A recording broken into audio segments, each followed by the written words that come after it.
Going to do a public service announcement. May is Bladder Cancer Awareness Month, and maybe you know me and you know that I had a battle with bladder cancer that began in January of last year. Maybe you don't, but what I want to do is tell men and women out there who may know nothing about bladder cancer that the most common side or sign or symptom is a little bit of blood in your urine. And sometimes, depending on who you talk to, you might talk to a nurse practitioner at your doctor's office and they might say, well, keep an eye on it if it's not a UTI. That was the sign that I got, and I went straight to the lab, had them do a culture, and when the lab called back and said, yeah, you don't have any bacteria in your urine, I thought, that isn't good.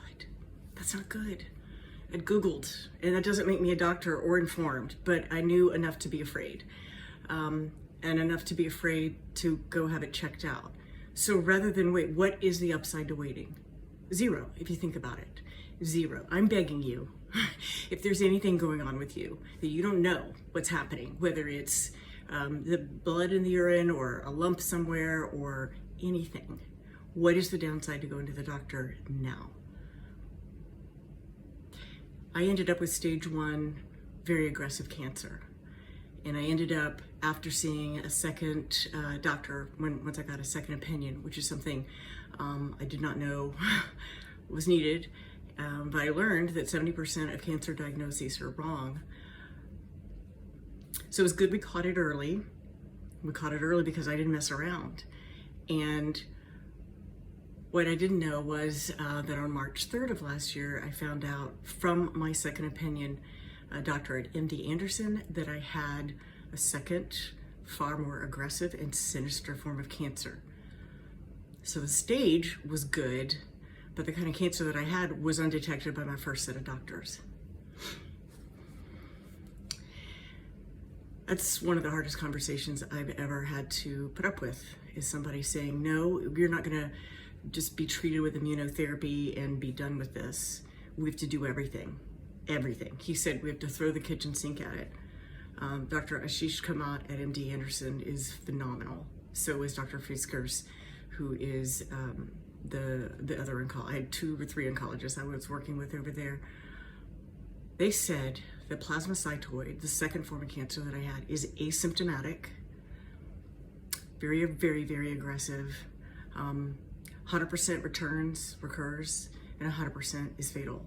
And had I not gone when I did, and if I didn't do chemo and then radical cystectomy and all of that, I wouldn't have more than 12 months. So if I had listened to the one nurse practitioner who said, why don't you keep an eye on it? I don't blame her. She's not a doctor. She's not an oncologist. There's just so much to know that you need to go to the best. If I had listened to her, then I might not be here today to make this little video public service announcement. So whoever you are, if you have anything at all going on with you at all, what do you get by waiting? Nothing. You decrease your chances of being healed or cured, because our very, very best scenarios for curing cancer are 1, prevent it, and then 2, catch it early and treat it. That's the best we've got.